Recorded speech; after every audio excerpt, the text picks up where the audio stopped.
إن الحمد لله وصلي وسلم على نبينا مصطفى محمد صلى الله عليه وسلم وعلى آله وصحبه أجمعين أما بعد أعوذ بالله من الشيطان الرجيم بسم الله الرحمن الرحيم സൂറത്ത് ത്വാഹ 42-ാമത്തെ ആയത്ത് അല്ലാഹു സുബ്ഹാനഹു വ തആല പ്രബോധന പ്രവർത്തനങ്ങളുമായി ഫിറഔന്റെ അടുത്തേക്ക് മൂസ നബിയെ പറഞ്ഞേക്കുന്ന ഒരു സന്ദർഭമാണ് ഈ ആയത്തിൽ വിശദീകരിക്കുന്നത്.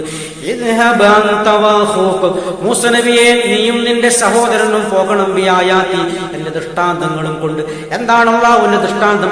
നിലവിൽ രണ്ട് ദൃഷ്ടാന്തങ്ങളാണ് മൂസ നബിക്ക് നൽകിയിരിക്കുന്നത്. വടി പാമ്പാകുക, അതുപോലെ ഇടത്തെ കൈയിന്റെ കക്ഷത്തിൽ വെച്ചെടുക്കുമ്പോൾ വെള്ള നിറത്തിൽ പ്രകാശിക്കുക. വലാ തനിയാ ഫീ ദിക്രി, എന്നെ ഓർക്കുന്ന നിങ്ങൾ അമാന്തം കാണിക്കരുത്, എന്ന് മടി കാണിക്കരുത്.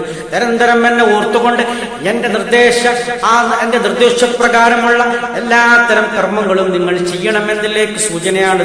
ഇനി എവിടത്തേക്കാണ് പോകേണ്ടതെന്ന് ശേഷമുള്ള ആയത്തിൽ അത് വിശദീകരിക്കുന്നു.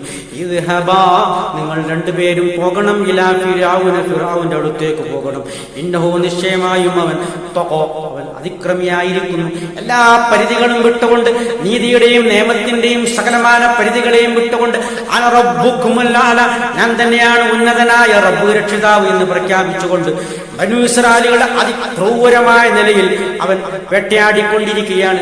അതാണ് അല്ലാഹു സുബ്ഹാനഹു വ തആല പറയുന്നത്, ഇന്നഹു തഗാ, അവൻ അതിക്രമിയായിരിക്കുന്നു. എല്ലാ പരിധിയുടെ സീമകളും അവൻ കടന്നു വെട്ടിക്കൊണ്ടിരിക്കുകയാണ്. അങ്ങനെയുള്ള ആ അക്രമിയായ, ആ അതിക്രൂരനായ രാജാവിന്റെ അടുത്തേക്ക് പ്രവർത്തനങ്ങളുമായി ചെല്ലണമെന്നാണ് മൂസ നബി അലൈഹി സ്വലാമിനോടും ഹാറൂൻ നബി അലൈഹി സ്വലാമിനും അള്ളാഹുവിന്റെ കൽപ്പന. അള്ളാഹുവിനെ മുൻകൂട്ടി അറിയാം അവരൊന്നും സന്മാർഗത്തിലേക്ക് വരികയില്ലെന്ന്. പക്ഷേ ഇസ്ലാമിന്റെ നടപടിക്രമം അങ്ങനെയാണ്. ആര് വരുന്നു, ആര് വരുന്നില്ല, അല്ലെങ്കിൽ എണ്ണമില്ലായ്മ, അല്ലെങ്കിൽ കൂടുതൽ കുറവ്, ഇതൊന്നും ഇസ്ലാമിന് പ്രശ്നമല്ല.